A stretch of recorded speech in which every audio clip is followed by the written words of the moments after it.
আপৃত কালিন্দিনীরে রাজহংস কেলি করে, আপৃত কালিন্দিনীরে রাজহংস কেলি করে, তাহে শোভে কনক কমল, তাহে শোভে কনক কমল।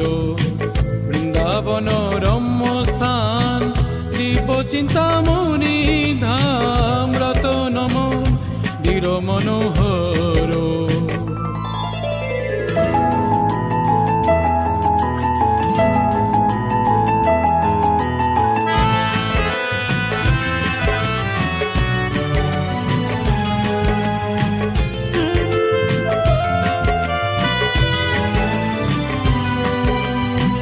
তার মধ্যে হেমপীঠ অষ্টদলে